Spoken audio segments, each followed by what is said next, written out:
Tertúlia. Meu boa tarde a todos. Hoje é dia 24 de outubro de 2018.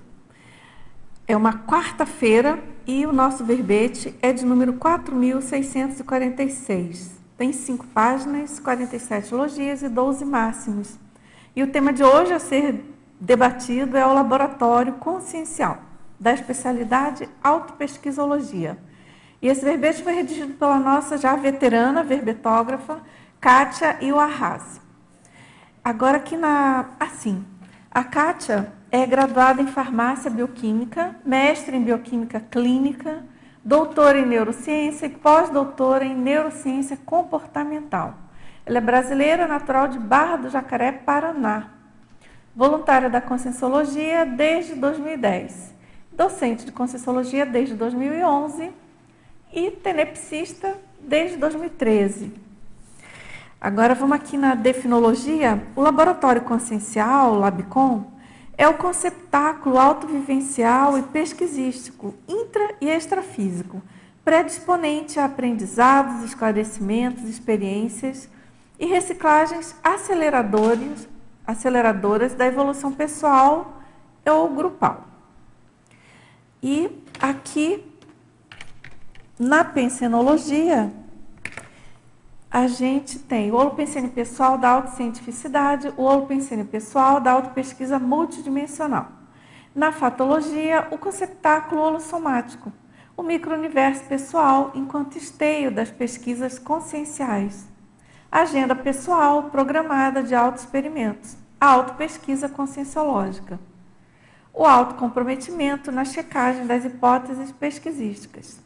A descoberta de nuances na manifestação consciencial, a identificação das autocorrupções corriqueiras e sutis, a eliminação do dogmatismo e da apriorismose pelo uso lúcido do LabCon, a auto-organização sistemática, potencializando as autoexperimentações diárias, as intercorrelações cotidianas sutis, a dissipação das dúvidas e intercertezas sobre si mesmo, o hábito pesquisístico, a estratégia das abordagens pesquisísticas, a seriedade do comprometimento com a pesquisa, a autodisponibilidade pesquisística, o autodidatismo conscienciológico, o argumento vivencial, os resultados pesquisísticos grafados nas gestões, a ampliação do mundo pessoal.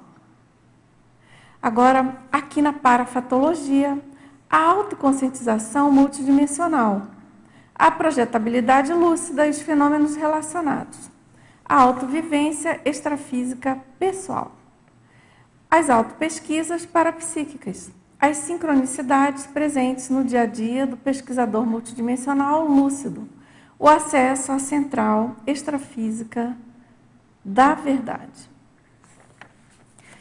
Agora, aqui na argumentologia, a gente chama atenção para essa listagem.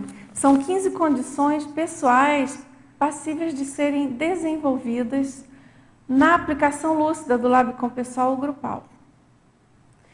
E aqui na remissiologia a gente destaca aprofundamento da pesquisa, autopesquisologia, binômio autoconscienciometrologia, autopesquisologia, descrenciologia, pesquisador independente. E aqui na frase enfática, o laboratório consciencial é o patrimônio otimizador de oportunidades evolutivas para a consciência atilada em alavancar a autoproexis com exemplarismo cosmoético e assistência tarística. E aqui na questionologia, você tem utilizado o LabCon no cotidiano? Quais proveitos evolutivos vem obtendo? Compartilha os resultados de tais experimentos e aprendizados? Agora, aqui na bibliografia específica, a gente tem 3 fontes bibliográficas.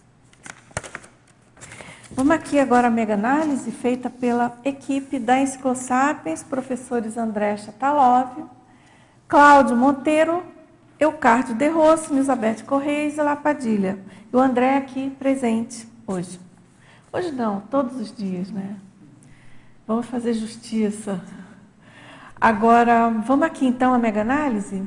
conceptáculo, investigação, lucidez, aprendizado, esclarecimento, reciclagem, automotivação, projeciologia, cienciofilia, método TECA, disciplina, cosmoética, autoproexis, exemplarismo, continuismo, pesquisa, experimentologia, autopesquisologia, laboratório, autoconscienciometrologia.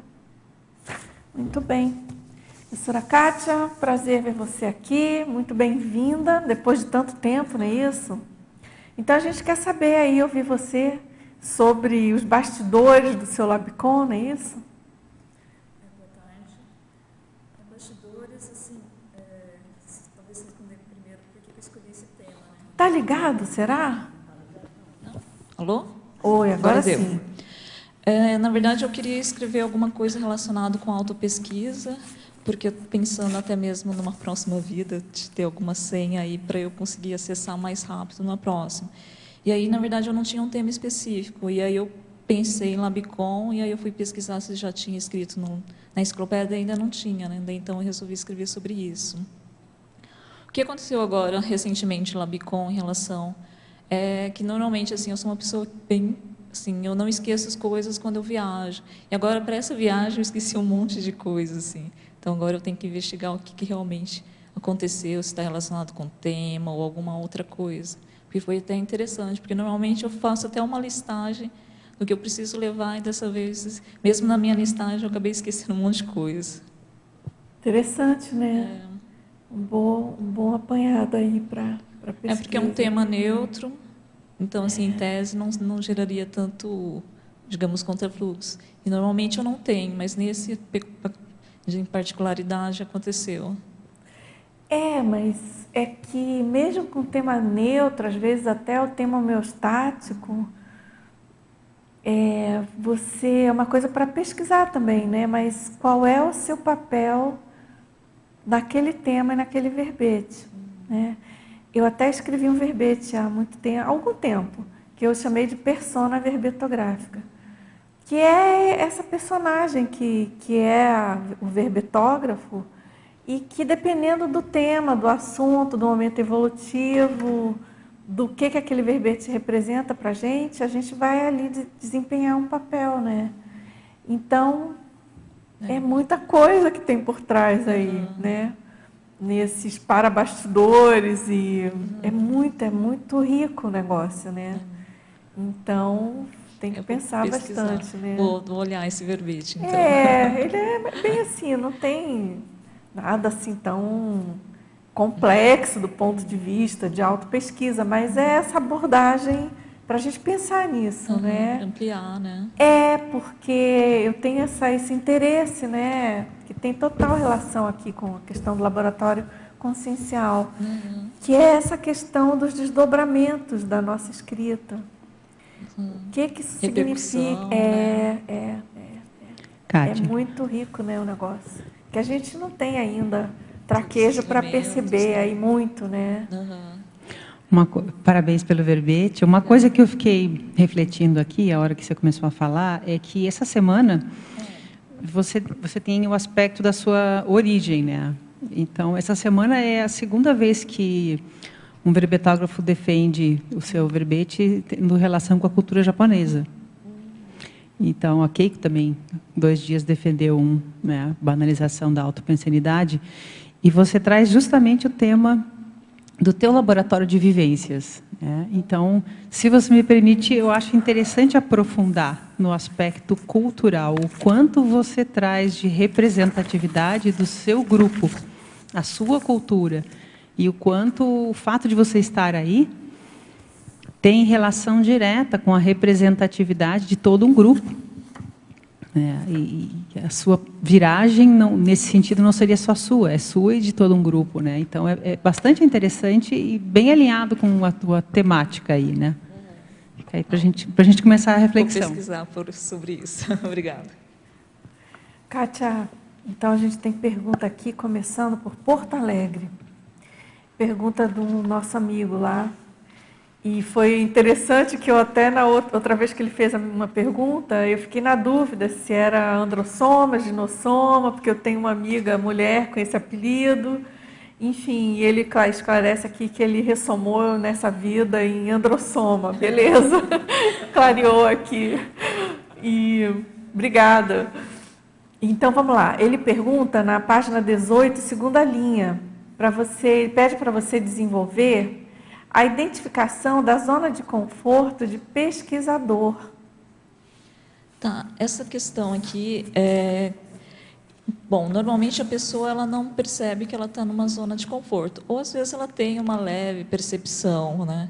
Mas a partir do momento que ela vai então fazer análise, observar mais esse laboratório consciencial, ela vai perceber então que às vezes aquela aparente tranquilidade, aquela vida confortável, sem nenhum tipo de crise, na verdade é uma zona de conforto que, digamos, funciona como uma bolha, uma pseudo-bolha, que parece estar tudo ok, mas na verdade está escondendo vários outros incômodos que a própria pessoa não quer identificar, né? Aqui seria mais nosográfica mesmo, mais né? nosográfica. Porque às vezes ela pode até ser homeostática em alguns casos, né? Mas aqui você está chamando a atenção para a acomodação, né? Acomodação. Para aquela zona de conforto mimética que não que a pessoa não às vezes promove. não quer enxergar, mas Sim. na verdade está evidente. Isso é bem sério, né? Para a questão da autopesquisa do Labcom. Uhum. Ok. Agora também, Kátia, ele pergunta sobre a síndrome da dispersão consciencial, se você teria alguma ou algumas dicas para alavancar a priorização pensênica e considerando essa síndrome. Bom, se a pessoa já identificou que ela tem essa síndrome da dispersão consciencial, daí ela começar, até mesmo pelo Labcom, perceber como que é a maneira dela mesmo de agir, né? Porque ela vai começar a perceber, por exemplo, aquela pessoa que começa um tema de pesquisa, aí no meio do caminho encontra um outro mais interessante, daí ela vai para esse, daí encontra o outro e vai. E aí, por fim, passa vários tempos e ela está com 5 temas de pesquisa não concluídos e ela não fez nada, né? Então, de repente, ela tentar focar num tema, mesmo que às vezes, a princípio, não pareça ser o primordial, mas que ela tenha um começo, meio e fim. Porque quando ela começa a ver a superação, isso vai dando também um pouco mais de força para ela, né? Até para identificar um trafar mais, digamos, mais complicado, mais difícil de ser superado. Ok. Agora, Kátia, na pergunta aqui de Curitiba agora. Na fatologia, na segunda linha, na página 18.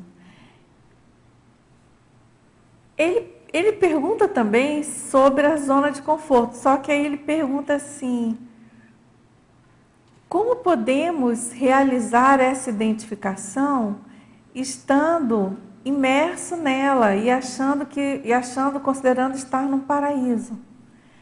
Quais as suas dicas para a deslavagem cerebral de tudo que trazemos já íncito na nossa paragenética?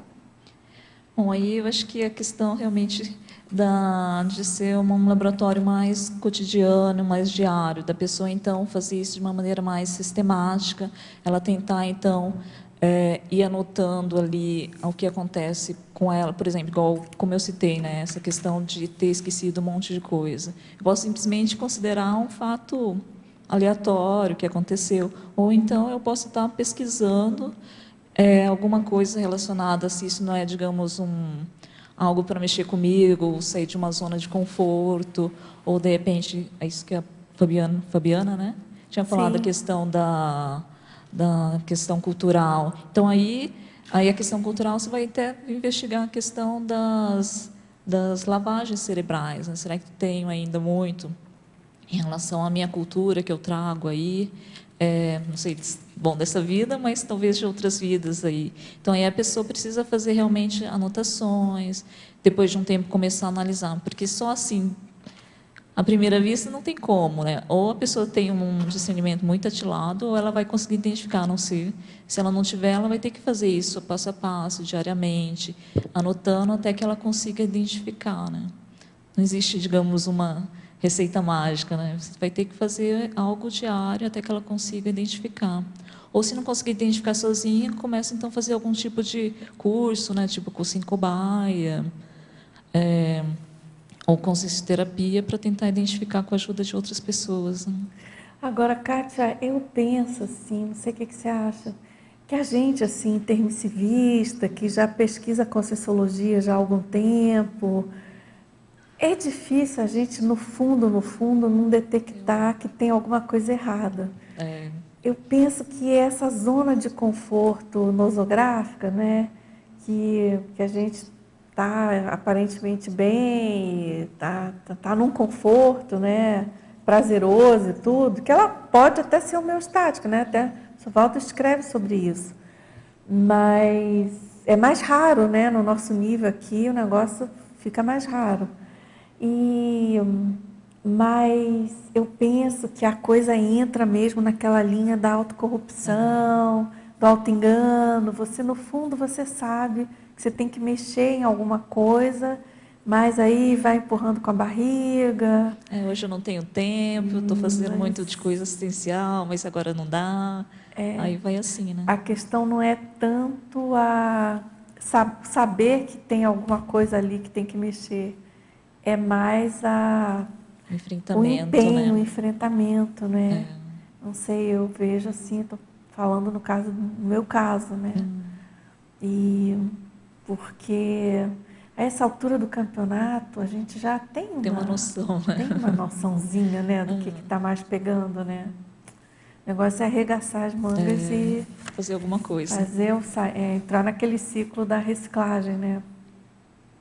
E aí ele pergunta, no final da segunda linha, de baixo para cima agora, nessa página 18 aí da fatologia. Tá. Como levar a cabo a assunção dos trafores ociosos sem ter noção clara deles e sem se autocorromper achando não tê-los? Bom, esse daí a pessoa ela pode estar identificando primeiro quais são os trafores, né? Então ela pode começar com aquelas listas pessoal ou entregar para pessoas conhecidas, tem várias técnicas relacionadas a isso.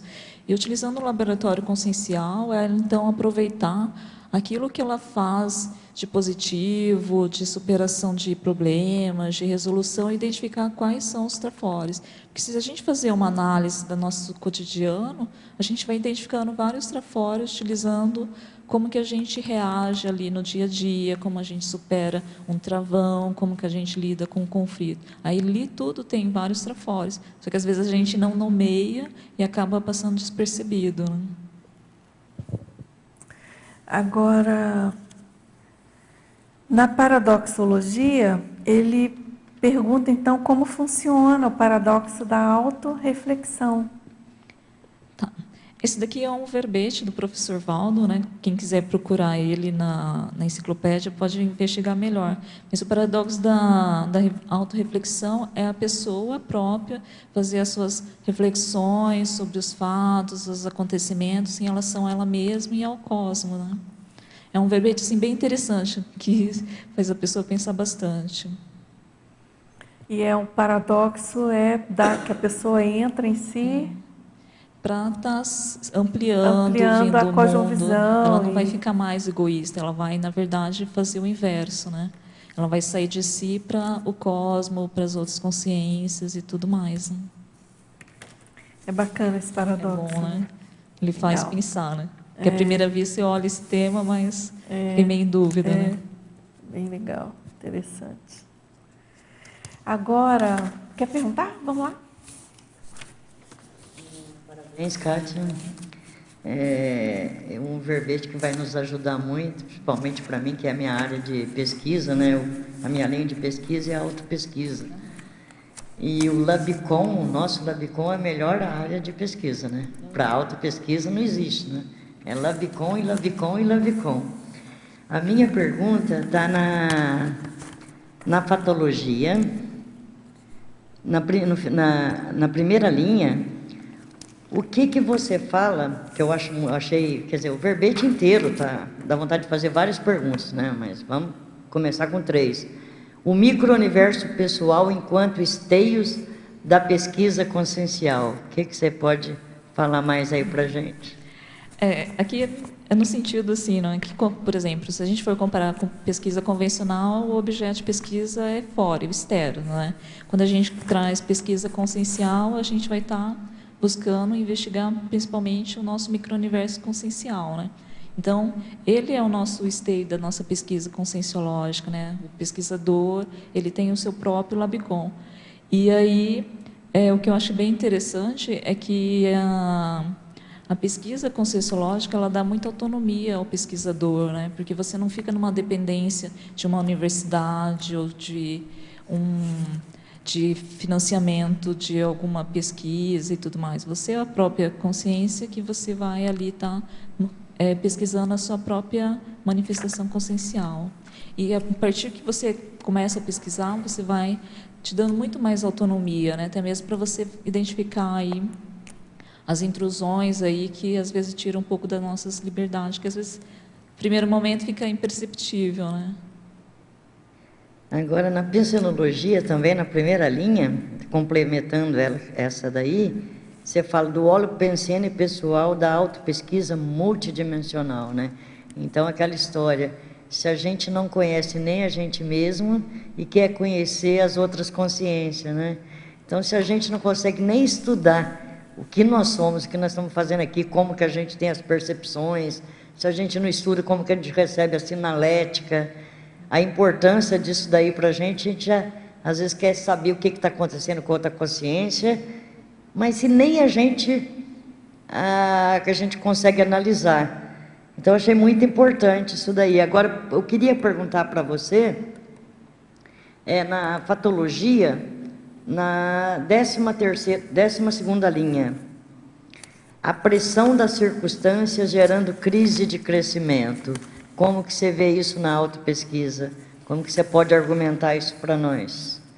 Essa aqui é a questão, por exemplo, da pessoa que talvez ela esteja aí numa zona de conforto e ela não está percebendo, e às vezes acontece algum tipo de pressão situacional ali que faz com que gere um tipo de crise, e aí essa crise pode fazer com que ela pense mais, ela reflita, ou ela faça algum tipo de assim.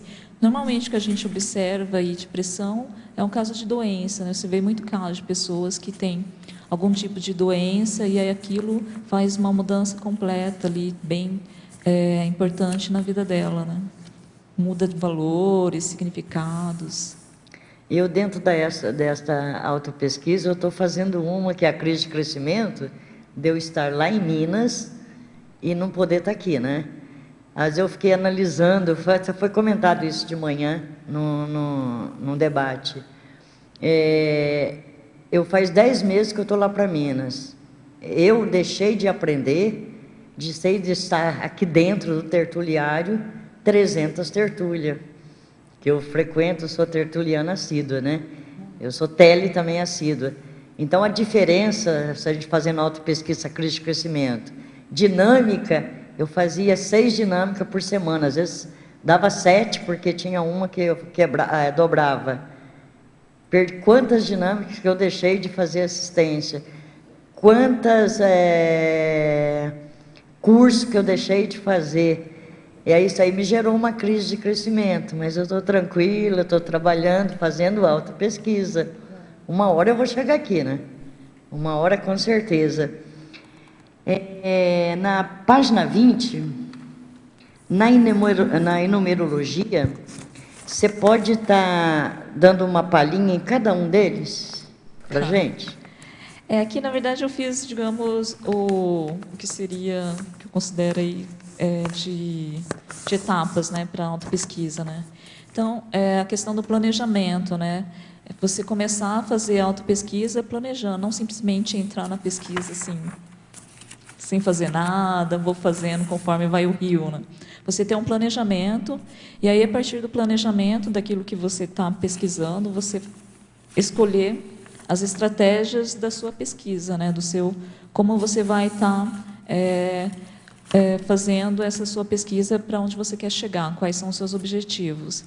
A organização é essencial, né? Não basta ter planejamento se você não é organizada, né?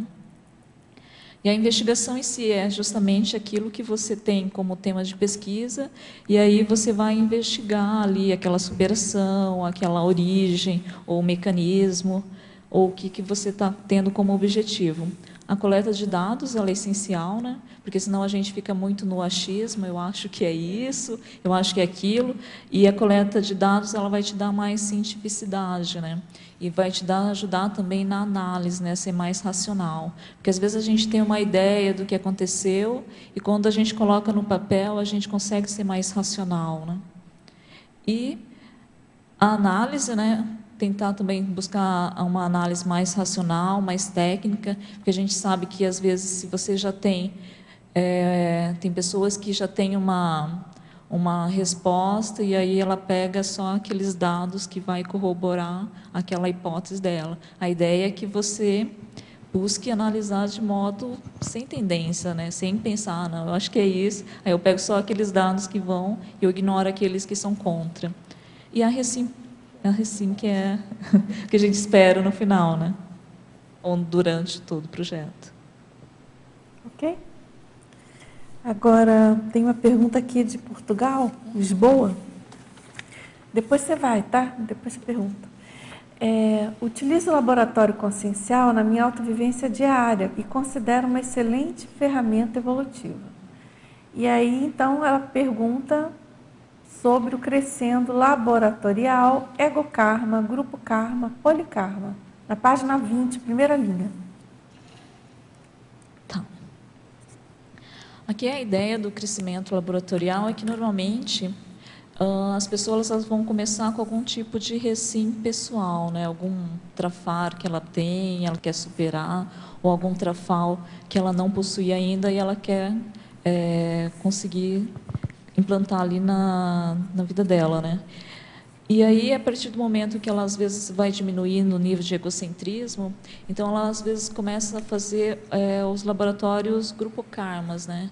Da família, melhorar relacionamento, retratações, reconciliações. E aí, depois do grupo karma, a tendência é ir para o polikarma, né? Ela expandir além do grupo familiar, do grupo mais restrito ali, e pensar mais em outras pessoas, além daquele grupo pequeno, né? Esse seria o ideal para todos. Uhum. Agora, vamos lá, você não quer perguntar? Kátia, parabéns pelo verbete, acho que é um tema extremamente importante para o pesquisador.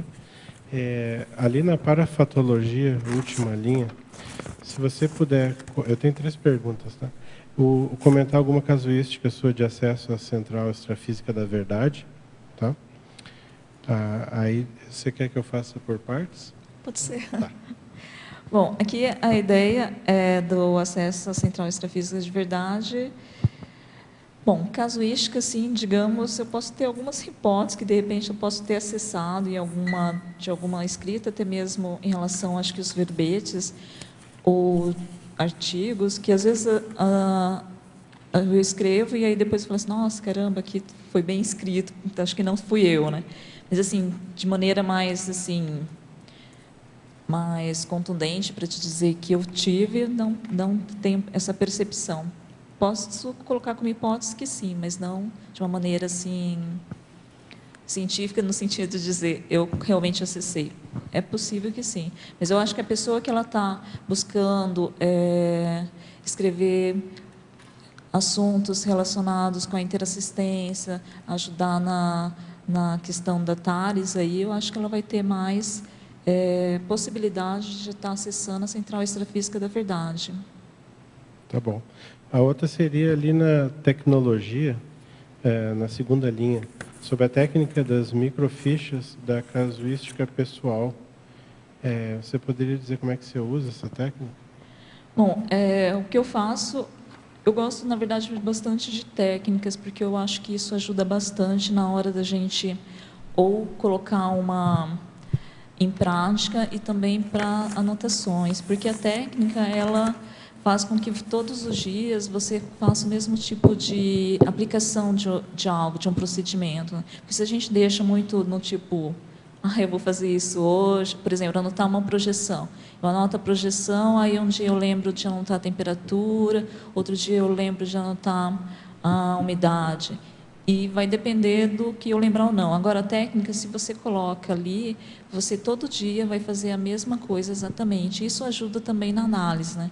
Então, eu tenho várias técnicas que eu coloco, e aí essa separação aqui que coloca, microfiches, eu vou separando, então, de acordo com as temáticas da técnica que eu vou estar utilizando. E aí eu faço isso, na verdade, no computador.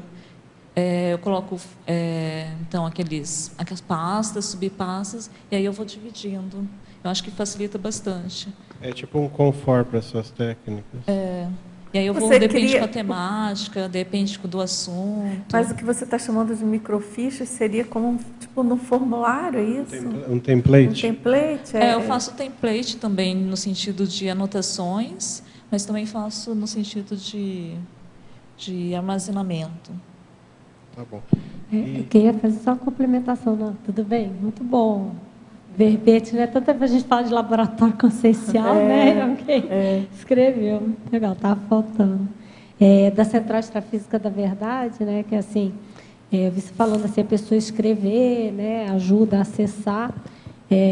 Pelo que eu entendi, obviamente, que está dentro do que você se propôs, que é quando a pessoa está se autoexpondo, né? Porque eu fiquei fazendo a correlação, né? Para ter mais acesso à Central Extrafísica da Verdade, a pessoa tem que estar aberta, né, a fazer esse autoenfrentamento, não só... não é porque a pessoa está só... Eu sei que não foi isso que você não quis dizer isso, né? Mas eu fiquei pensando. Não é pelo fato da pessoa estar só escrevendo que ela vai ter acesso, porque ela pode estar escrevendo, por exemplo... fiquei fazendo a correlação com a cosmoética, né? Ela pode estar escrevendo ali no emaranhado, que ela não sai daquele autoenfrentamento e aí ela não consegue acessar a central extrafísica, né? Eu acho que foi mais nesse sentido que você quis dizer, né? Foi. Agora, que é o contrário, que eu acho que é o que você colocou no verbete, a pessoa está sincera, né? Ela está disponível, ela está enfrentando as autocorrupções, ela está querendo um movimento, aí facilita os amparadores, né, para levar. Acho que é bem nesse fluxo, não é isso?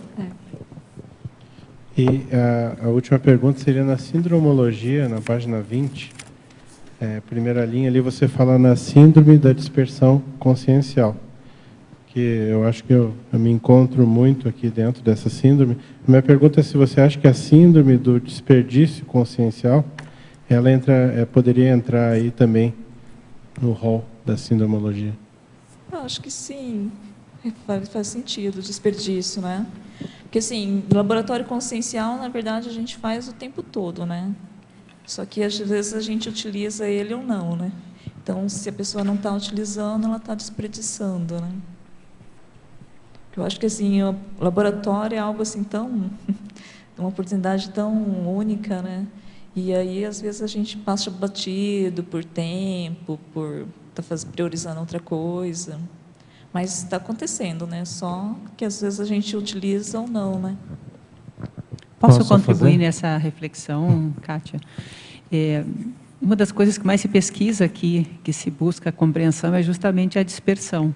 Tem vários verbetes, tem 2 assim, que me ocorrem, que falam de dispersão, que é a síndrome da dispersão consciencial. Tem a dispersão intelectual, que fui eu que defendi, e tem outros verbetes, e muita pesquisa sobre o aspecto da dispersão. E eu queria também dar uma sugestão que aparentemente parece que não tem relação, o que o colega perguntou, mas que tem uma relação direta, que é estudar finanças. Por quê? Porque quando você alinha as finanças, que parece algo bem material, você vai ver que muita coisa em volta disso também alinha, e você tende a dispersar menos. Quando você faz o movimento de poupar, você começa a prestar mais atenção nas suas ações, e aí vai automaticamente prestar atenção no seu Labicon, né? Vai trazer para você, e você vai ver que muita coisa também alinha. Então, esse é um movimento que eu tenho feito de uns tempos para cá, e eu tenho visto que ele também dá um resultado e que tem uma correlação com a pergunta que você fez. Que a questão da finança também, na verdade, ela traz vários traços intraconscienciais, né? Na verdade, a pessoa começar a pesquisar, ela vai ver que tem muita coisa aí que mexe aparentemente muito. É só financeiro. Né? Mexe muito, ela perpassa grande maioria das áreas da consciência, né? Então, a pessoa vai desenvolver o foco, começa puxando por ali, mas vai ver que perpassa. Me lembrou, só para concluir, a janela de Johari, que foi uma técnica né, que foi pesquisada desde 1955, que ela fala de 4 quadrantes, né? Tem o quadrante a nossa personalidade estaria dividida basicamente em 4 quadrantes, que é o ego cego, desconhecido, conhecido e qual é o quarto? É o ego, é o cego, o desconhecido, o conhecido e o secreto, né? Então, trabalhar com esses 4 vai um pouco nessa linha também. Obrigada. Kátia, parabéns. Eu vejo que você fez aqui um levantamento bem interessante. Uma sugestão que eu daria, assim, né, do ponto de vista da bibliografia, seria colocar os 700 experimentos. Por quê? O IIP, Instituto Internacional de Processologia, virou C de Conscienciologia depois dos 700. E qual que era a ideia do professor Valdo? Era de colocar as experiências dele, por isso que lá são 700 experiências, né, que a consciência ela pode se pôr na condição de Labicon. Acho que seria bem interessante dentro do Holopensene. E é interessante, né, a gente colocar, né, que às vezes o grande público, né, que está vendo pela primeira vez se questiona, né, que laboratório às vezes parece aquela coisa externa, não é? E você está trazendo realmente essa ideia de que todos nós somos laboratórios, a convivência, né, nossa em grupo também é. E eu queria que você chamou atenção aqui na página 19, na terceira linha, do estudo teático dos critérios de pesquisa. Então, eu queria que você aprofundasse sobre isso daí. Tá. A ideia da pesquisa, eu acho que para otimizar e até mesmo evitar algum tipo de dispersão, que já foi falado bastante aqui, é de você estabelecer algum tipo de critérios na sua pesquisa, porque senão ela fica muito ampla, né? E às vezes, dependendo da pessoa, ela não vai ter tanto tempo para fazer, e isso vai otimizar, né? Então, ela estabelecer alguns critérios de pesquisa, ou em relação ao tempo, ou em relação à demarcação ali do que, por exemplo, eu vou estudar, sei lá, preguiça, e aí eu vou estudar preguiça onde? Vou estudar preguiça de modo geral, ou eu vou estabelecer alguns critérios em relação à minha preguiça? Ou, por exemplo, eu vou delimitar alguns critérios em relação à minha preguiça de escrever um artigo, escrever um verbete. Ou uma outra pessoa pode pensar, não, quero pensar na preguiça em relação a fazer algum tipo de trabalho de casa. Então, esses critérios, ele ajuda para a pessoa a delimitar, para não tentar ficar fugindo tanto do tema e ficar pensando, nossa, tem tanta coisa, vou estudar tanto, então nunca chega em lugar nenhum. Quando você estabelece, você consegue ser mais objetivo, você vai estar focado ali no seu resultado, e isso dá mais objetividade. Sim. Um outro aspecto que você traz aqui, na página 18, na 7ª linha de baixo para cima, a desdramatização dos trafares, favorecendo a identificação dos trafais. Esse daqui é em relação que, às vezes, a pessoa, quando ela identifica com um tipo de trafar, às vezes ela fica muito emocionalmente, às vezes ela começa a se vitimizar em relação ao trafal, né? O trafar. E aí ela fica, digamos, num círculo vicioso, né? Ela não consegue mais ter abertura para acessar outras ideias, ou até identificar alguns, digamos, trafal que ela precisa para superar aquilo, né? Porque às vezes a gente tem um trafar, por exemplo, a preguiça, né? De repente ela precisa ter um outro trafal de disciplina, de determinação. Mas se ela fica muito dramatizada ali, emocional, na questão do trafar em si, ela não vai conseguir descobrir uma solução para aquilo, né? Então, a ideia é, se você fala assim, não, tudo bem, eu tenho esse trafar, vou buscar alguma coisa que me ajuda aí na superação. E eu queria saber mais, assim, pessoalmente, né, que a tua formação é farmacêutica, não é isso?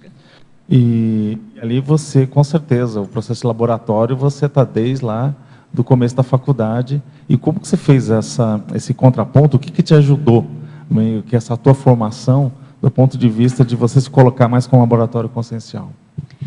Na verdade, eu acessei a Conscienciologia, acho que eu estava no doutorado, né? Então, assim, quando eu acessei, aí eu vi essa questão da autopesquisa, eu achei muito interessante, porque na pesquisa convencional você é um pouco engessado, né? Você depende de uma universidade, você depende principalmente na minha área, né? Talvez as humanas não tenham tanto essa questão, mas a gente precisa de um laboratório, de equipamento, de reagente. E aí, quando eu vi que, tipo, na Conscienciologia você não precisa depender de universidade, você não precisa ter um financiamento de uma agência. Então, eu vi que isso te dá uma facilidade muito grande, né? E é muito bom, porque você pode fazer isso em casa, em qualquer lugar. Dá um nível de dependência, né? Então, quando eu acessei, eu achei super legal, assim. Eu falei, nossa, era isso que eu estava procurando, algo que eu não precisasse depender de uma universidade. Na verdade, eu já saí da ciência convencional, né? Então, ali, quando eu entrei, daí aquilo me gerou a questão aqui da crise de crescimento, daí a questão dos paradigmas. Naquela época, eu era muito eletronáutica. Então, foi aí uma transição, eu acho que foi muito bom. Mas essa questão de acessar a Conscienciologia foi também uma questão devido a uma crise que eu estava já no trabalho lá, porque a gente tem as pressões, as outras questões lá relacionadas com a pesquisa convencional. Então, por um lado, foi muito bom essa pressão, porque me fez procurar outras questões não relacionadas à ciência convencional. Se eu não tivesse, talvez eu não teria acessado, não sei. Ou demorado mais para acessar.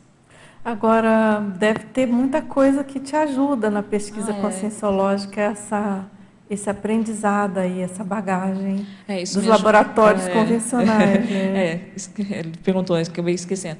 Na verdade, ajudou muito no sentido, eu acho que da tecnicidade, da cientificidade, questão da metodologia em si, a importância. Porque, às vezes, eu já fui um tempo professora de autopesquisa. E aí parece que as pessoas não têm essa preocupação com o método, com técnicas.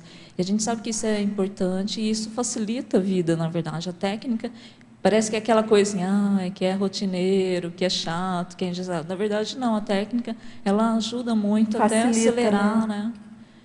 E ela permite com que você não fica pensando mais na técnica em si, você começa a raciocinar. Então, só onde se fica melhor. Que eu considero. Lembrei do professor Valdo falando, né? Ele repetiu isso várias vezes, né? Tudo tem técnica. Aí ele lembrava do copo de plástico, né? Na hora que você ia beber, né? Você lembra que ele ensinava, né? Que você tem que virar. E aí o hábito é a pessoa beber pelo lado que está do lado de fora. Ele falava, não, você tem que beber pelo lado que estava fechado, né? Então você tem que virar o copo. Né? Para garantir a asepsia, né? Mas a minha pergunta está nessa linha. Tem alguém na fila? Não, você mesmo. Está nessa linha aí da técnica, né? Porque eu estava pensando aqui, interessante como teu verbete, eu não tinha feito essa associação assim, técnica, né? O verbete ele tem relação direta com aquele princípio da autoincorruptibilidade, que a gente fala, o princípio cosmoético, que o professor Valdo coloca assim, a pessoa que ela está superando a autocorrupção, ela está exercendo a pesquisa o tempo todo, continuamente, ininterruptamente, com técnica onde quer que ela vá. Né? Então, eu falei, nossa, aqui é assim, uma chuva, né? É uma luva, né? Caiu como uma luva. Né? E aí me veio o questionamento seguinte, da questão do voluntariado. Né? Aí eu vi que você colocou lá na página 19, porque eu ia perguntar justamente isso. Né? Você que está com esse know-how todo técnico e paratécnico, né? Qual a dica que você daria para os voluntários para eles exercerem com técnica o Labicon no voluntariado? Porque a gente vê isso, são ciclos, né? São gerações, acho que agora a gente já pode falar de gerações de voluntariado. Né? Vem um ciclo, vem o outro, aí a pessoa fala, não quero voluntariar no operacional, só quero fazer pesquisa. Ela não associa, né, que o operacional, sei lá, ou no receptivo, né, ou fazendo panfleto, ou fazendo divulgação, onde quer que ela esteja, aquilo é rico, laboratório rico para ela fazer autopesquisa. Né? Então, como é que você daria uma dica para essas pessoas? Olha, não interessa, não é assim, eu vou fazer pesquisa, não quero mais voluntariar em tal área, porque eu quero fazer só pesquisa. Ao invés dela fazer a complementação, né? Ela fazer um acréscimo. Qual a dica que você dá? Na verdade, eu acho que o voluntariado é um labicom muito rico, assim, né? Porque realmente a gente vai estar... Aparentemente é uma atividade que às vezes a pessoa é super bem, faz pé nas costas, né? E aí que ela vai ver realmente como ela se comporta com as trafares que aparecem, os trafores. Por exemplo, acontece algum tipo de conflito, como que ela lida com isso. Essas coisas aparecem, né? Porque se tiver tudo ali tranquilo, a tendência é não aparecer tanto, né? Quando surge algo, o que no meu caso, eu sempre faço é pegar técnicas. Então, eu começo a escrever uma técnica. Na verdade, eu até tenho técnica de voluntariado, que eu escrevo o dia, quando eu fui, que atividade eu fiz, o que aconteceu, o que gerou uma repercussão, o que foi positivo. Então, por exemplo, para apresentar o verbete, eu também tenho uma técnica lá para anotar. Então, se eu for olhar todos os verbetes que eu apresentei, está lá de uma maneira sistemática, todos os itens, a questão de antes, depois, o preparo e tudo mais. Então, o que eu percebo que me ajuda assim, no Labicom é sempre, para determinada atividade, eu faço, digamos, uma técnica de anotações do que acontece, do que é parapsiquismo, e vários itens para tentar identificar e aproveitar aquilo como Labicom. Você falou uma coisa aí que eu achei interessante, né? Me fez fazer uma outra associação aqui. A pessoa faz aquilo com os pés nas costas, né? Aí eu fiquei pensando, nossa, mas é uma oportunidade única, né? Porque a forma, vamos dizer, ela já não precisa se preocupar. Muda, né? Muda, porque ela faz com o pé nas costas. Então, aquela coisa toda, ela, sei lá, procurar ver como é que tem que fazer lá o arquivo, né, o desenhar, não sei o quê. Ela não precisa pensar naquilo, vamos dizer, né, quase que fosse automático. Então, já é um laboratório rico, porque ela deixa aquilo quase que de lado, para ela observar os outros ingredientes, né, como é que está o rapal comparador, né, como é que está o holopensene, se já está fazendo assistência lá com, sei lá, estou pensando aqui em divulgação, né? Com os alunos que estão chegando, né? Qual é a cor que vai chamar a atenção mais de um grupo X? Interessante, né? Essa coisa do conforto. E ela vai ter uma variável constante, né? Porque é aquela variável que ela já sabe, já domina e está ali, e ali pode ser parâmetro para outras variáveis que vão alterando. Cara, ali, máximo, né? Isso, né? Quer dizer, é bem interessante. Um estresse, vamos dizer, um estresse inicial com uma pessoa que não tem aquele know-how, aquele gabarito, ela já não tem. Então, ela pode até estudar ali uma maneira de ajudar o outro, ou qual a diferença quando ela percebe do colega que está ali junto, do lado. Aí eu lembrei agora, você falando aí, da Central Extrafísica da Verdade. Você vê, ela já está com a variável estável, né, que você comentou, achei legal isso, variável estável. Aí ela abre a porta para ser sincera e observar as outras coisas, e até de repente acessar, né, alguma informação da Central Extrafísica da Verdade, da Fraternidade. Porque ela vai estar com um espaço lá mais desocupado, né? Espaço mental, né? E tem essa coisa também das boas práticas, né? Que a pessoa que faz com os pés nas costas, ela pode dar o exemplo nesse sentido, de ajudar, né? E criar novas técnicas para quem não domina ainda, né? Porque esse negócio de técnica tem isso também, né? Quando você domina muito uma coisa, você nem percebe que você tem toda uma tecnologia que você inventou para fazer aquilo, mas que você nem parou para pensar muito, porque é tão E aí não vê a dificuldade imediato, do outro, né? Também. Mas que para o outro, a hora que você decompõe, pode ajudar muito, né? Aí entra aqui, na outra pergunta que eu ia te fazer, na página 20, ela pode entrar na falácia lógica, a pessoa que está fazendo o pé nas costas, né? Ela fala, mas isso aí... É tão fácil, né? Qualquer criança faz. Isso, qualquer criança faz, isso é óbvio. Né? E não vê a oportunidade de assistência de passar a técnica, né? Que você está comentando. Ou até aquele que o pessoal fala, se eu faço, qualquer um faz. Né? Isso, qualquer um faz. Eu acho interessante, porque eu tenho umas dificuldades de know-how tecnológico, de ferramenta de computador. E aí eu vejo uma pessoa fazendo aquilo com o pé nas costas, eu fico, quem dera, porque tem a ideia, né? Mas você não consegue transformar, materializar aquilo, porque não tem o know-how, né? Então, assim, é interessante que uma pessoa não valoriza o Trafor, que já foi desenvolvido naquela condição, né? Naquele setor. É porque você colocou ali, ó, é aí que eu ia encaixar na página 20, na paradoxologia, o paradoxo da falácia lógica ser fundamentada pela análise tendenciosa dos dados obtidos de Labicon. Dentro desse debate aqui, e mais alguma outra associação que você tenha feito, explica aí para a gente os detalhes, a técnica disso aí. Aqui a ideia do Labicon, assim, embora ele seja neutro, a ideia do Labicon é que vá justamente a pessoa perder essas falácias lógicas, essa questão aí muito de interpretatícia, né?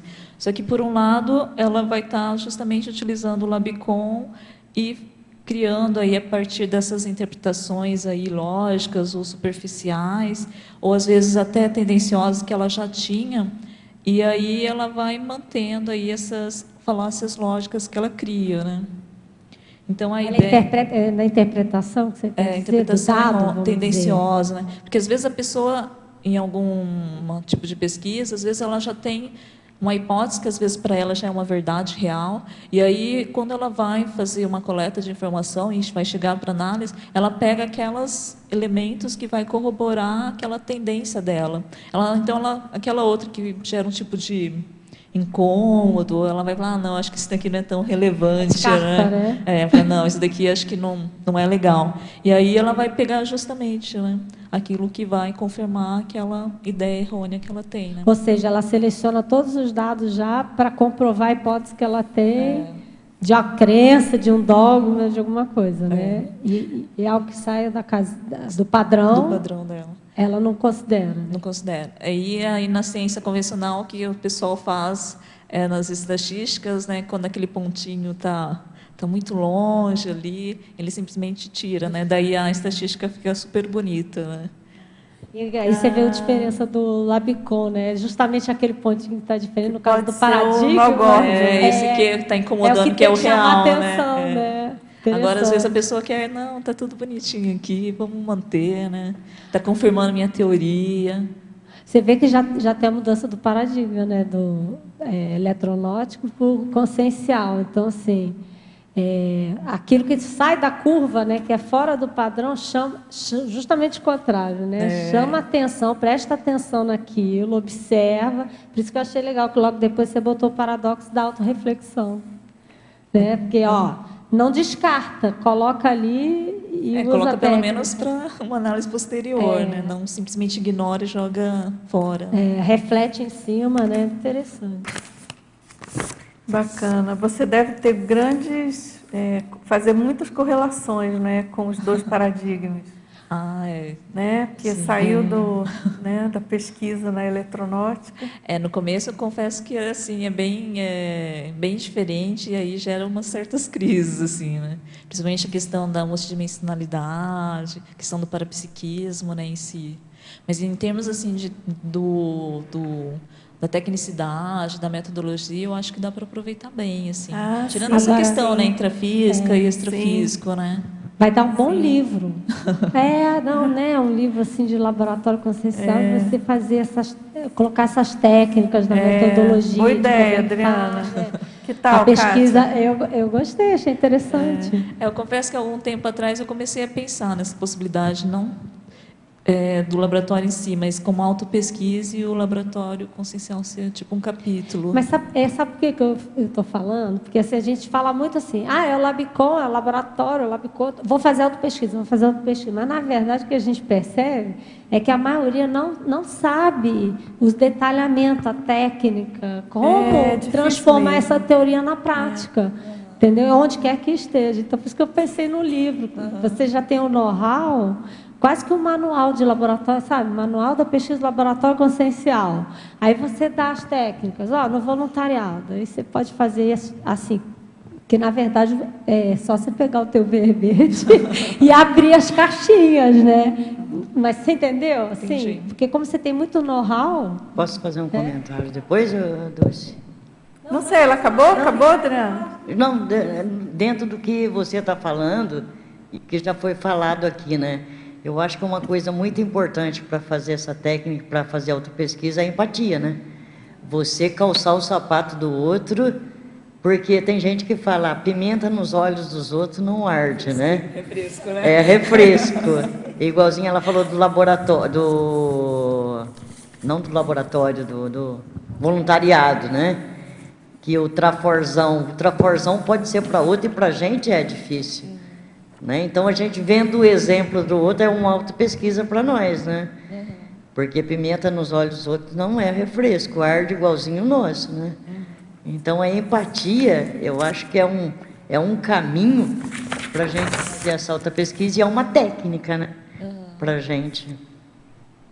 Eu queria aproveitar, na linha de raciocínio de vocês três, que vocês trouxeram, enquanto vocês estavam num debate, eu estava refletindo sobre o cruzamento das informações. É interessante, porque a Adriana ela abordou a reflexão do confort, como é importante no laboratório. Você trouxe bem o exemplo da preguiça, né, para a gente verificar os contextos, delimitar o foco, né?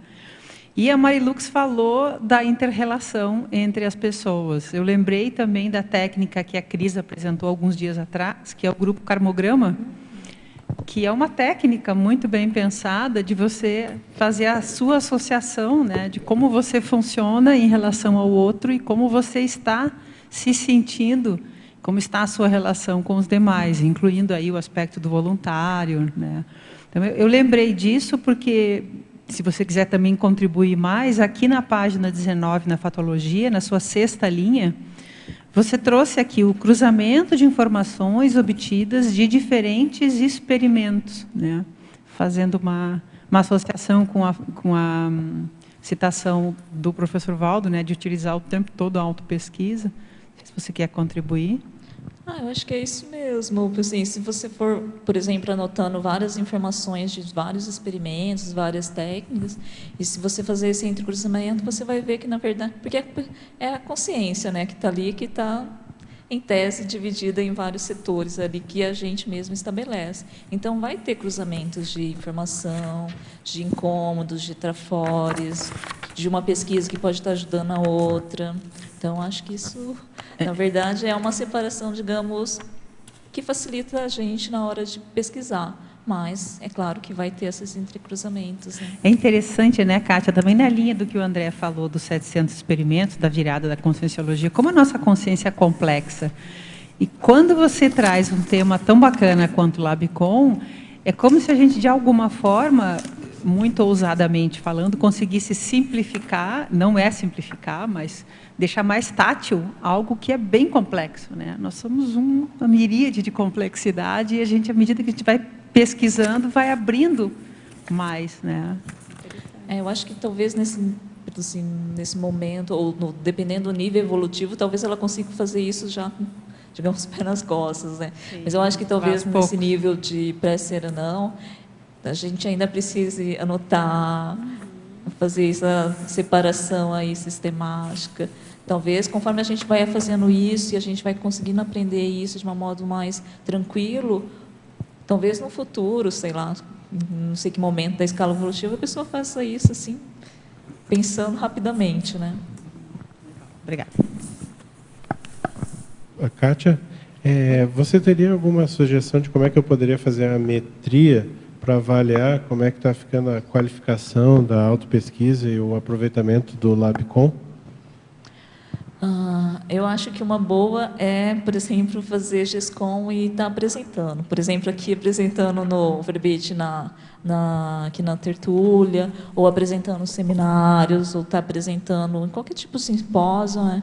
Porque eu acho que é legal, porque no debate você abre espaço para a pessoa fazer refutações, perguntas, e aí você, quando vai, até mesmo na elaboração mental, né? Às vezes a gente, só quando a gente escreve, a gente tem uma ideia de pensamento, mas quando você pensa que vai explicar, aí você vai e fala assim, espera aí, mas como é que eu fiz exatamente? Eu superei isso mesmo? Como é que é esse travar?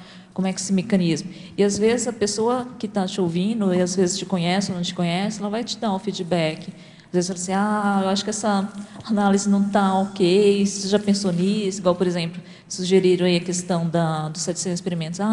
Você pensou na possibilidade, ou até mesmo você falou, né, da questão do desperdício, você pensou na possibilidade, isso abre aí novas perspectivas, né? E até mesmo para você identificar, porque depois, se você começar, depois da exposição, pensar ali, como é que eu fui, como é que eu apresentei, será que tem alguma coisa ali que não ficou tão bem, que me incomodou, daí é uma nova investigação. Eu acho que isso vai qualificando, né? Porque é diferente você escrever, fazer a sua superação, e aí você deixa na gaveta, né? Aí não tem ninguém assim, em tese, né? Não compartilha, né? Quem Parece que vai que a coisa criticar morre, você, né? né, afinal? De repente alguma consegue, mas às vezes você não percebe, aí fica lá, ok. Aí você não consegue perceber também tão bem as suas, de repente, falhas que você tenha, né? Ou potenciais que você não está vendo também, né? Queria você acabou? Na página 18, lá na fatologia, na última linha, você colocou a dissecção moral. Que você detalhasse como é que você fez no teu caso específico aí essa dissecção moral? Eu bem pensei que você ia perguntar alguma coisa. Eu acho que o Labicon, ele é assim uma ferramenta muito boa para a gente identificar principalmente essas questões, né? Porque às vezes a gente tem uma ideia teórica, principalmente a questão da moral do que a gente é, né? Às vezes a gente fala, não, eu sou a favor dos direitos humanos, mas aí às vezes a pessoa pega e comete alguns equívocos aí morais, né? Qual, por exemplo, o que aconteceu comigo faz algum tempo aí de uma empresa aí, ela foi relacionado com, como fala, escravidão, né? Que era uma empresa terceirizada. E aí deu para trabalho escravo. Isso. E aí eu fazia compras ali. Eu pensei, nossa, não vou então mais comprar ali, né? E aí eu comentei com uma amiga, né? Daí ela falou assim, nossa, Kátia, mas todo mundo faz, né? Todo mundo faz assim, né? E afinal é terceirizado, né? E aí eu achei interessante porque eu pensei que ia diminuir bastante a venda dessa marca, mas na verdade até o dono falou assim, não, na verdade nem diminuiu, manteve igual, assim. Então você vê que na verdade a gente tem algumas coisas, né? E outro exemplo, eu acho que quando eu estava, por exemplo, na pesquisa, às vezes a gente fica usando, digamos, telefone, né?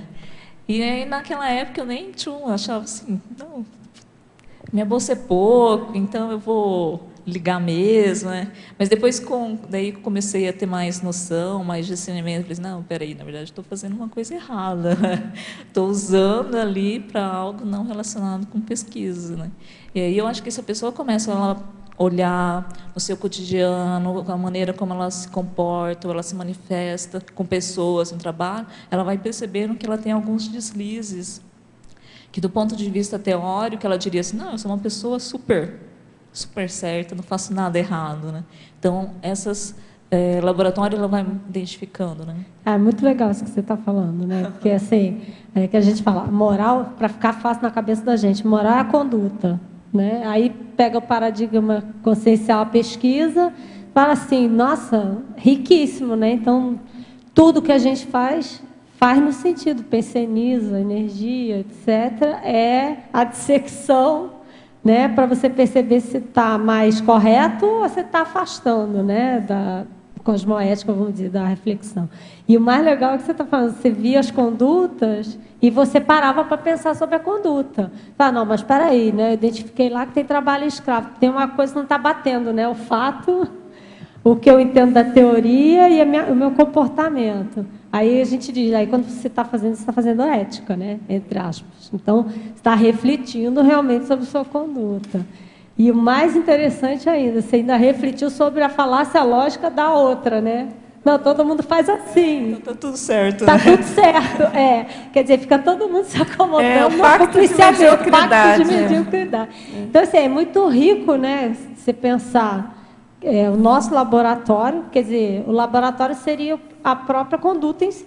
Sim. Que é a sua manifestação, né? Mas se a gente não para pensar ou para escrever, parece que está. Se alguém perguntar, não, minha moral é elevadíssima, né? Mas é legal isso que você está falando, porque se você não para escrever, é como se você não pusesse no lugar, né? Você não reflete, porque na hora que você vai escrever, força você a pensar sobre alguma coisa, né? Aí você está realmente começando a querer ser cosmoético. Que a gente diz que, né, você começa a ser cosmoético quando você começa a refletir sobre o que você faz. E faz em tudo, né? Eu queria aproveitar, já que vocês falaram tanto da falácia lógica, e só, assim, para quem não estudou essa falácia lógica que tem a ver com o processo do raciocínio lógico, raciocínio crítico, né? A gente vê que se usa muito no dia a dia a falácia lógica quando uma das premissas que você está argumentando, ela é falha, ela não é verdadeira. Só que como a gente vai saber que aquela premissa é ou não verdadeira? É essa que é a pergunta. Por quê? Às vezes você vê pessoas, às vezes simples, que não estudaram tanto e que não foram ver a fonte, por isso tem muito que está falando hoje é fake news, que justamente se eu adoto que aquela informação ela é verdadeira, eu posso tomar uma ação. Mas e se aquela premissa for falsa? E eu só vou saber se ela é falsa se eu vou experimentar, vou ver lógica, eu vou atrás da informação, eu vou investigar. Por isso eu tenho que ser laboratório. E aí também tem que colocar o princípio da descrença. Exatamente, né? aí entra o princípio da descrença. Calma, vamos lá, não. Exatamente. Muita calma nessa hora. Exatamente. Então o princípio da descrença, ele vem nesse ciclo de você ser laboratório e eu vou ver se aquilo funciona. Né? Então você vê que está interligado no Mater Pensene da Conscienciologia esse processo do Labicon e do princípio da descrença. Não, gente, vamos combinar. Conscienciologia engole esses negócios todos. Né? É incrível. Sempre tem uma teoria, uma técnica, um conceito, um pilar, né? Uma especialidade que você arredonda o negócio. Né? E facilita. Hoje né? eu estava ouvindo rádio, né? A nossa rádio aqui, e aí estava pela rádio de São Paulo, e aí estava justamente dando a notícia daquele caso da moça que supostamente foi atacada e fizeram uma suástica na pele, né? E riscaram, e aí hoje finalmente a polícia deu uma entrevista coletiva colocando que foi autoflagelo, foi ela que promoveu aquilo, né? Bom, pela última notícia, pelo que eles apuraram, né? Também vamos princípio da descrença também com a última notícia, mas aparentemente foi tudo forjado. E justamente eles estavam comentando, os jornalistas, sobre a importância de você desconfiar, né? De você desconfiar das notícias nesse momento atual, de tanta fake news e tanta facilidade de produzir notícia. Que esse é o problema, né? E aí, imediatamente, eu lembrei, puxa, claro, o princípio da descrença. Não assumir, né? Mas aí que é legal isso que você está falando, não assumir nada como verdade, né? Inclusive as crenças pessoais, né? Eu posso contribuir aqui, até fazer uma pergunta na mesma linha. Na página 19, efeitologia, está ali o efeito das conclusões precipitadas sem uma autocrítica posterior. Eu iria perguntar até qual seria a profilaxia da apriorismose, né, que você recomendaria? Que recomendaria? Eu acho que fazer muito Labicon e fazer bastante análise em relação a isso e ler bastante. Eu acho que assim, talvez no começo a pessoa tenha um certo medo de ter algum tipo de análise já tendenciosa ou baseando ali só com fatos que ela teve.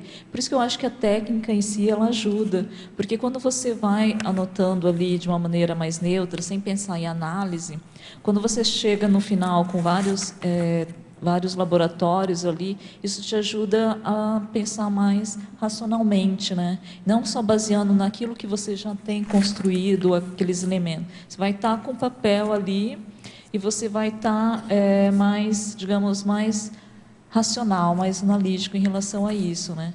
E é claro, né? Daí também a questão de trabalhar a energia, preparar ali o ambiente, buscar ali acesso a um amparador e tudo mais. E eu acho que também a questão da intencionalidade, isso vai favorecer também a gente ter uma análise mais racional ali, né? Eu acho que principalmente quando a gente vai escrever, a gente sempre tem ali algumas ideias, alguns insights que a gente suspeita que é de amparo, né? Porque às vezes você nem estava pensando em um determinado tema ou algum assunto subjacente, aí de repente ali você pensa e fala assim, nossa, de onde eu tirei isso? Possivelmente é do amparo, né? Se a intenção é boa, ou cosmoética, né?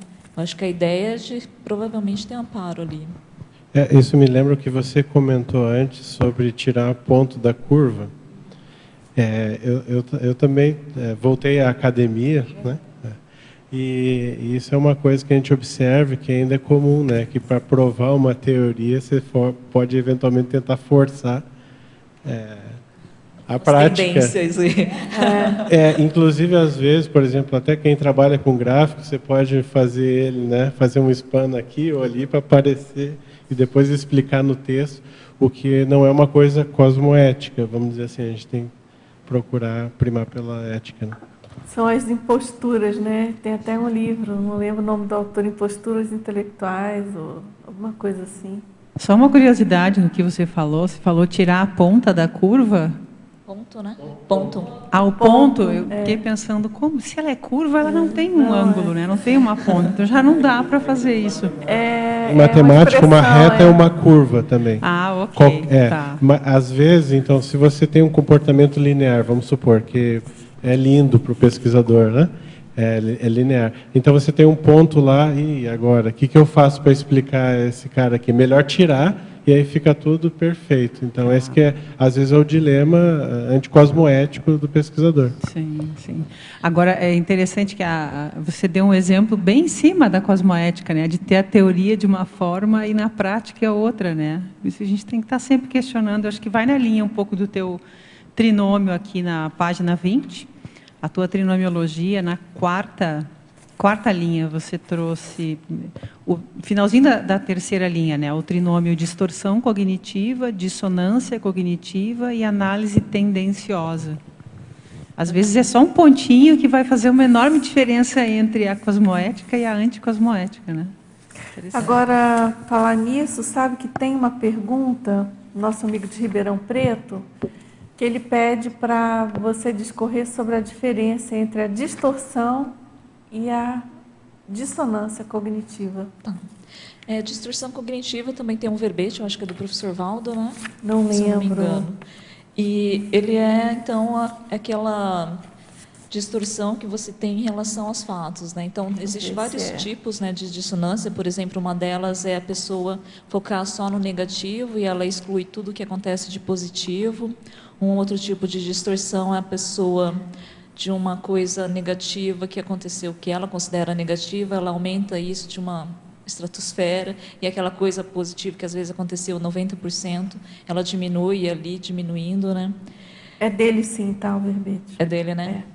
E a dissonância cognitiva, ela foi descrita, acho que por um psicólogo, que é justamente essa questão de dissonância entre o conceito real e o conceito na prática, né? Então, a pessoa, quando ela tem, digamos, um conceito ali, digamos, cosmoético, moral ou ético, e aí ela considera aquilo como o correto, ela considera isso como um princípio.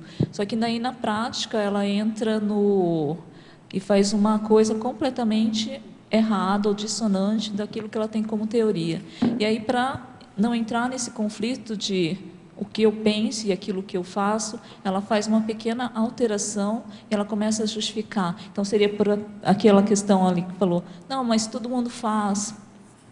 Eu sou a favor dos direitos humanos das pessoas, mas eu comprei porque todo mundo faz, né? Então está tudo bem. Então, para ela não gerar esse conflito na mente do que é teórico, o que ela considera como ideal e do que ela realmente faz, ela faz essa dissonância para se sentir, digamos, mais confortável.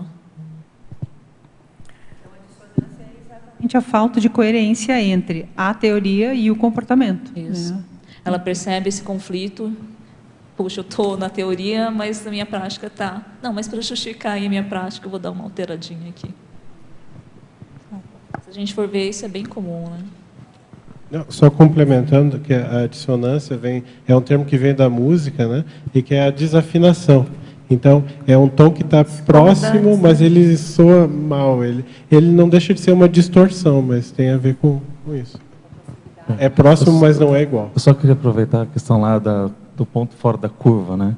É que eu sou engenheiro e a gente usa muito a questão de estatística para tentar entender o fenômeno, entender o conjunto de fenômenos. E o que a gente vê que na natureza, existe aquele princípio, né? Tudo que é matematizável, eu matematizo. Para o quê? Para eu conseguir visualizar, ter uma previsão, né, de futuro. E o que a gente vê, principalmente em casualidades, né? Quando você está olhando a qualidade, você vê desvios e você vê ponto fora da curva, muitas vezes é que aquele ponto fora da curva, ele é uma causa especial. Ele saiu dentro da causalidade normal. Então, quando eu quero entender o comportamento de algo e aparecer uma causa especial, eu descarto aquele ponto. E isso é normal. Por quê? Porque ele não faz parte do escopo das casualidades naturais. Entende? Então, ele saiu fora do fenômeno, porque eu não devo usá-lo, porque ele vai distorcer a realidade. Então, isso também acontece. Por isso que é importante olhar, porque você justamente faz isso para preservar a leitura da seção inteira de valores. Entende? Para você não desviar a seção inteira de valores, você tira a causa especial fora do conjunto de análise. Eu estou colocando isso de uma forma para entender que é mais complexo às vezes. Pode acontecer isso que você falou, mas muitas vezes, como a gente olha fenômenos naturais e você tem causas especiais, essas causas especiais são investigadas à parte. Agora, você vê que interessante isso. É isso que eu ia falar. No nosso caso, não descarta. Ela vai ser um dado para uma pesquisa à parte, né? Exatamente. Aí você vai ter que analisar, porque aquilo foi um evento à parte, que você vai ter que chamar atenção para outras coisas. É como se abre uma outra caixa, que é outra investigação. Exatamente. Né, mas você não descarta, você mantém e deixa ali. Mas você tira daquele do perfil natural, conjunto. Exatamente, do conjunto de dados que você está estudando. Sim. Agora, vê que interessante, Kátia, como a autopesquisa é interessante e passa pelo nosso filtro. Você tem uma visão diferenciada de um matemático, de uma arquiteta, de um engenheiro, né, de uma advogada. Você vê que com cada um a gente puxa uma linha, né, enriquece, de raciocínio. Como é interessante ter essa visão de conjunto, né? Legal. Na verdade, André, só ainda complementando no assunto, eu sou químico até, na verdade, até bem próximo da farmácia. Né? Os outliers que você estava falando, né, os pontos fora da curva, eles são muito interessantes na engenharia, na estatística, na minha área também, em qualquer área. O que eu falei, assim, que é anticosmoético, é você varrer para baixo do tapete.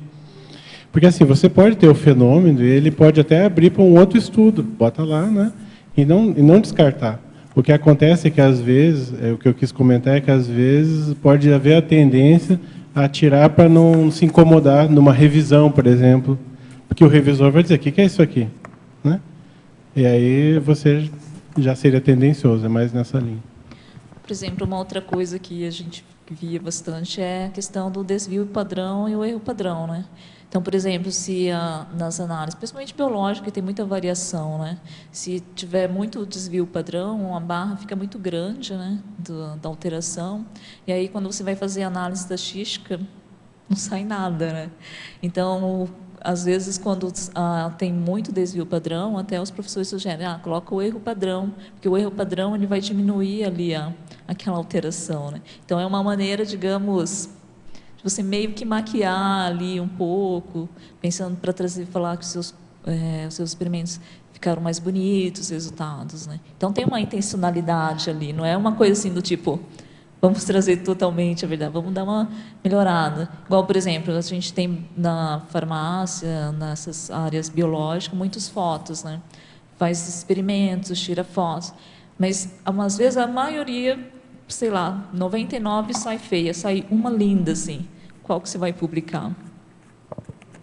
É bonita, ninguém vai publicar uma feia num artigo, né? Achei interessante você botar no seu livro, você falando aí, me veio a ideia. O desvio padrão, aí a gente faz o paralelo com a raciocínio do advogado, né, que a Fabiana falou. Você associa com a extrapolação consciencial. É o desvio padrão, sei lá, a gente tem um comportamento pensênico X, né? E aí faz o desvio padrão a mais. Então, aquilo é extrapolação consciencial. Aí a pessoa abre a caixinha e fala, poxa, por que eu me manifestei daquele jeito, né?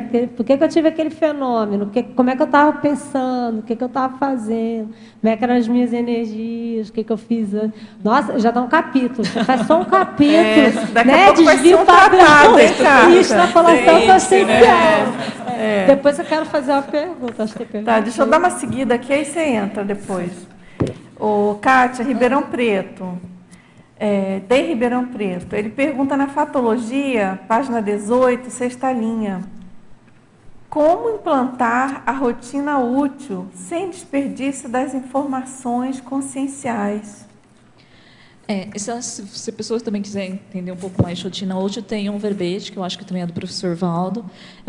Ele coloca como uma técnica diária, né, dele estar ali sistematizando, para ele estar aproveitando o que acontece ali na rotina útil para a ProEx, né? Então, assim, se você colocar de uma maneira mais sistemática o seu Labicon, eu acho que com isso as técnicas elas ajudam muito, e você colocar isso na sua agenda, não simplesmente no sentido de deu tempo hoje, aí eu vou fazer um Labicon e tudo mais.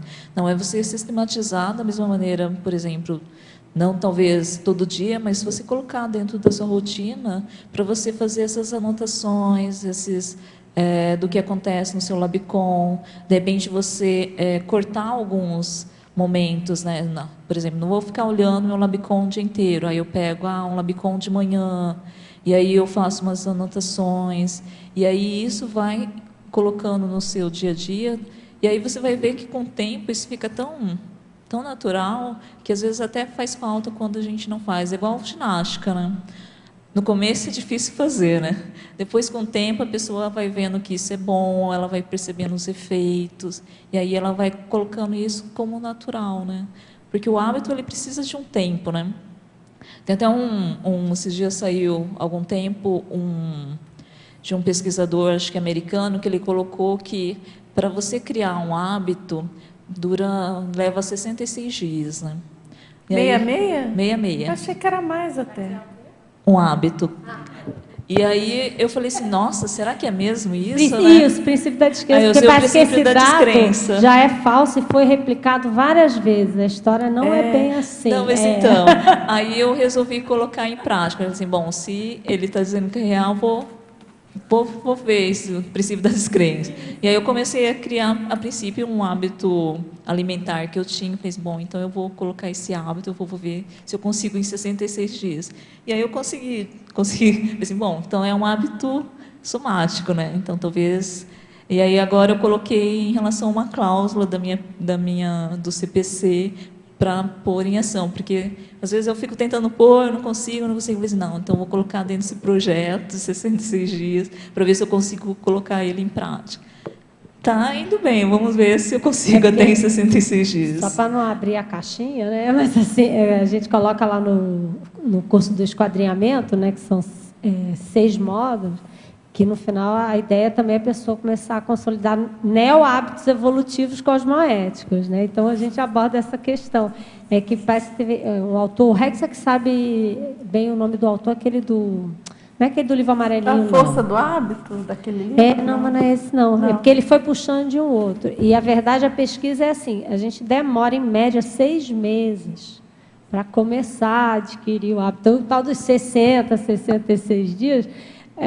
vamos ver o desvio fora da curva, que no caso assim, a pessoa determina e ela, né, imprime e começa a trabalhar em cima ali, mas até consolidar aquilo também, de novo, demora.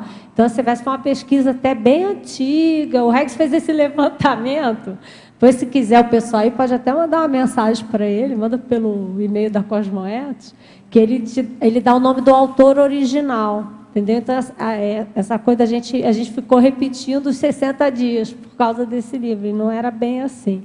Mas a gente sabe de consciência, obviamente, né? Essa pessoa conhece casos da pessoa fumava, acordou no dia seguinte, parou de fumar de vez.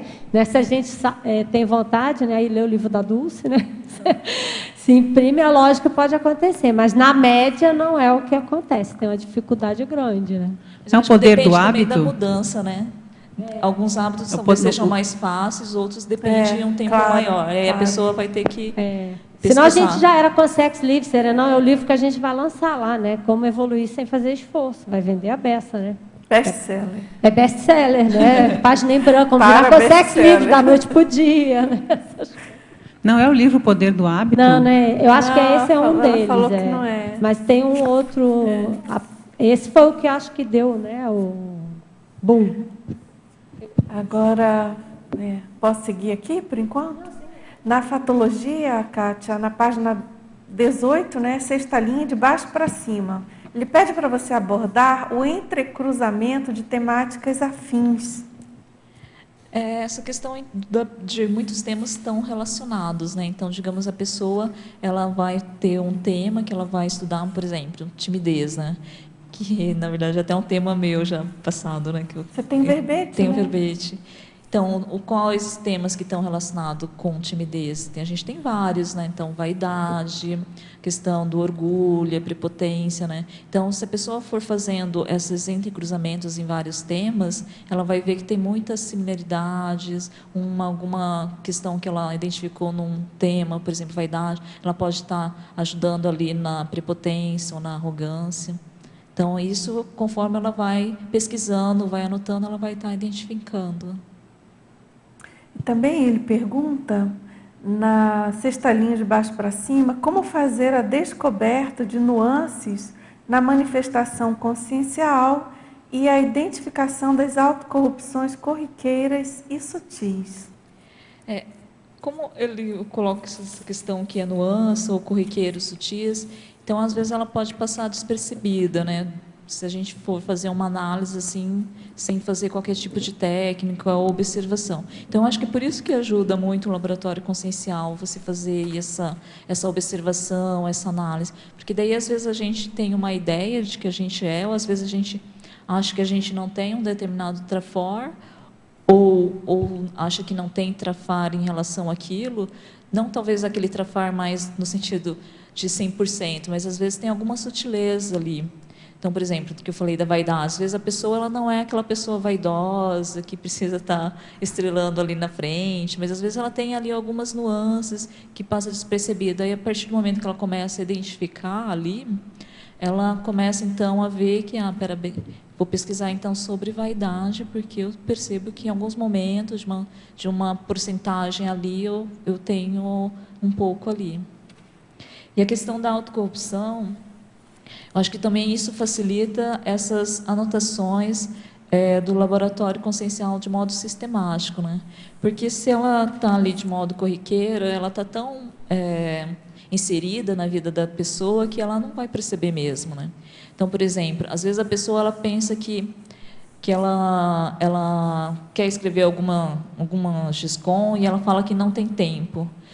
Mas, de repente, na verdade, se ela for fazer uma análise ali da manifestação dela, do dia a dia, sei lá, ela observar isso, digamos, durante um mês, ela vai ver que, na verdade, ela tinha ali alguns tempos que ela fica ociosa, ou ela faz algum tipo de sei lá, fica vendo TV, ou vai, sei lá, fica saindo todo dia, e aí, conforme ela vai vendo, ela pode ver que, de repente, é uma autocorrupção da procrastinação, que ela tem, mas, na verdade, ela se esconde na falta de tempo que ela possui.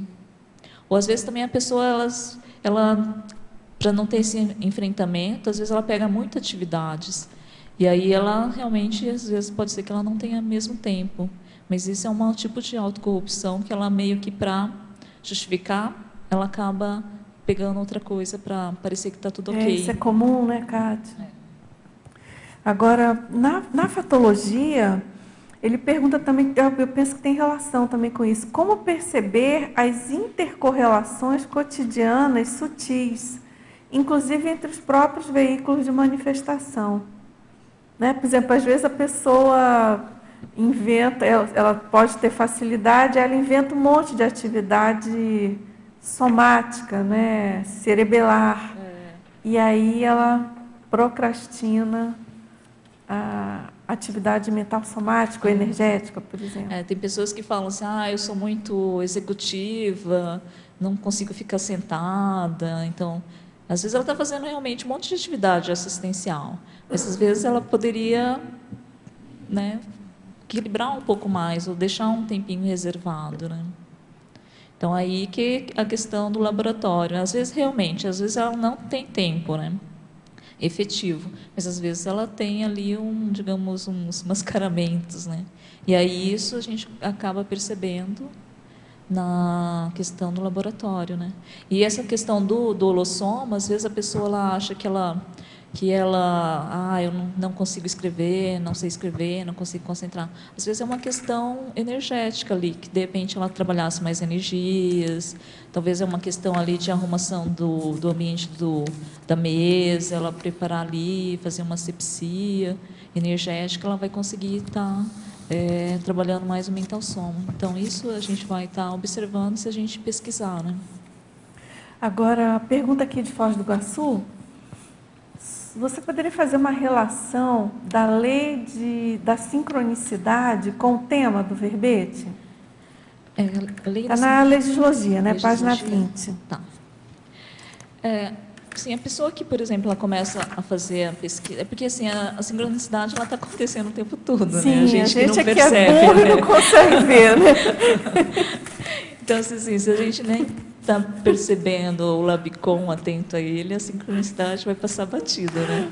Então, a partir do momento que você começa a estar no tema, você começa a perceber muito mais as sincronicidades, né? Então, por exemplo, várias vezes... às vezes porque eu faço, na verdade, um esquema de colocar vários verbetes numa fila que eu coloco de ordem para assistir. E, assim, faço numa data, e aí, às vezes, coincide com essa sincronicidade de acontecer justamente com, por exemplo, uma dinâmica que vai falar de um tema tal. E, às vezes, assim, você pensa, nossa, mas como, né? Eu coloquei essa lista há um tempão, e aí acontece de ser justamente naquele dia. Isso é uma sincronicidade, assim, pequena, né? Mas se a gente não fica atenta, isso passa batido, né? Então, a sincronicidade acontece. Aí é questão da gente conseguir enxergar ou identificar, né? O que eu acho interessante de sincronicidade é que elas acontecem, às vezes são coisas mínimas, né? Pontuais, mínimas mesmo. Mas a possibilidade daquilo acontecer é também mínima. É muito esquisito o negócio. Tem um negócio que acontece muito comigo, todo dia acontece. E até hoje eu não consegui captar muito, mas é incrível assim, a quantidade de vezes que acontece. Eu estou lendo, eu leio a palavra e alguém fala, ou alguém fala e eu imediatamente leio. Mas às vezes é uma coisa assim que não tem nada a ver. Eu estou revisando o verbete, o repórter lá da televisão fala, né? E aí coincide na hora, ali no mesmo instante. É uma coisa boba, né? É uma palavra. Aparentemente não. Mas questão temporal. Mas é aí, muito né? esquisito, não é? É muito estranho o negócio. Eu acho muito estranho. Para mim, isso tem cara de sinal de padrão de interassistência. Entendeu? Começar a puxar o fio né? Pode ser, não, é uma hipótese. Porque isso acontece comigo não acontece. É uma hipótese, é uma hipótese. É uma hipótese. Agora, entendeu? É muito esquisito. É interessante, né? E é uma coisa, né? É uma palavra. Então, por aí vai, justo né? tempo. Porque podia não ser ali no mesmo momento. Mas entendeu o que eu estava pensando? Assim, no tal do perfil interassistencial. Entendeu? Numa tendência que puxa por aí. No teu caso, de repente, puxa pela palavra. Aí, na hora que vem a palavra, vê que está ali. Uma associação que eu faço, assim, falei, bom, no mínimo, acho que em algum liame de fluxo do cosmos eu tô, né? Porque, eu acho que você... Peguei carona. Eu tenho uma hipótese de que esse tipo de coisa, por exemplo, você é que nem um rádio que está sintonizado, né? Você está sintonizado numa frequência que está associada a uma holopensia naquilo ali. Então você vai estar antenado ao que se passa em torno. Então mesmo uma TV ligada lá ou alguém falando, aquilo vai reverberar, né, de uma forma, Consonante, não dissonante. Né? Isso não entra Mas é muito naquela... estranho, é muito estranho. Não entra né, naquela Kátia? ideia do corredor heurístico, não? Como? Na ideia do corredor heurístico, não entra? Mas eu acho que é meio um pouco menos, porque é menos, André. Ah, não sei, porque tem que analisar. Não, com certeza. Eu não sei se é um pouco menos. Estranho, mas eu acho que é menos, não é? Menos, mas é porque eu lembrei porque ela comentou, né? Que está acontecendo a todo instante um monte de coisa desse tipo. E a gente não percebe, não está nem aí, porque... Mas esse caso é interessante porque, de repente, pode ser ou a partir de você ou a partir de lá, né? Qual que puxou qual. Então, interrogation, é uma coisa muito estranha. De qualquer jeito, vê se você não concorda ou discorda. Vamos ver. Existe o padrão dela. O padrão é a palavra. De repente, ver qual tipo de palavra. Mas são né? diversos. A variável, diversas. vamos dizer, a Varia variável, muito, eu já comecei, eu anotei alguma, é muito, bem a diverso. variável é essa, né? Se a palavra é de lá ou É de cá, ou, mas né? é um assim, link a com a constância, palavra, né? o constante é a palavra. E você lendo. Agora vamos lá. Olha, dissecção moral, você já falou, né? Ele está pedindo para você explicar. Você já falou, né? A gente pode passar. Depois ele pede, no final da segunda linha, para você detalhar o protocolo de pesquisa. Ah, tá. Esse protocolo de pesquisa, na verdade, eu acabei pegando um pouco da ciência convencional, que seria todo o detalhamento da pesquisa em si, né? Por exemplo, na pesquisa convencional, a pessoa ela escreve exatamente tudo o que ela vai fazer, a metodologia, a pesquisa bibliográfica, quais são de que maneira ela vai estar fazendo isso, os financiamentos, tudo, né? Então, assim, trazendo para a pesquisa conscienciológica, né? Numa pesquisa, o que você vai estar utilizando, né? A metodologia, que curso você vai fazer, que tipo de bibliografia você vai pesquisar, quais livros, você vai precisar, de repente, deixar uma questão financeira para comprar livro, para comprar curso. Então, digamos, é todo o detalhamento planejado de como vai ser a sua pesquisa. É fundamental, né, Kátia? Porque às vezes a pessoa fala assim, vou fazer pesquisa, daí vai, né? E acho que é só assim. Não, você pode até fazer, né? Talvez dê mais trabalho, aí você vai ficar mais assim, surgiu isso, e agora o que eu tenho que fazer? O protocolo não, ele te facilita, né? Claro que pode fugir disso, né? Mas pelo menos você tem ali algo já mais estruturado. O negócio é que também quando a gente, também não, considerando o paradigma consciencial, multidimensionalidade, parapsiquismo, enfim, todos os pilares conscienciológicos, né? As coisas ficam muito mais, por um lado, facilitadas, mas por outro, muito mais complexas, né? Então, eu vejo, assim, por exemplo, no dia a dia, né? Até do voluntariado e tal. É comum, não é tão comum, mas acontece, das pessoas chegarem assim, para a equipe da Psicosapiens, né? Eu tive a ideia em tal dinâmica, veio fulano, tal consciência falou para eu escrever, e aí vem com título, sabe? Por exemplo, algum conceito. E às vezes simplesmente não dá porque não dá, ou porque já tem, ou porque não combina, ou porque tem algum pepino ali que não... Ninguém vai dizer que não dá à toa, né? Tem uma análise ali. E aí você vê direitinho essa dificuldade, o quanto que é complexo, né? Uhum. E também a gente fica, puxa, mas se foi num campo, o que será que tem por trás disso que a gente precisa ajustar, né?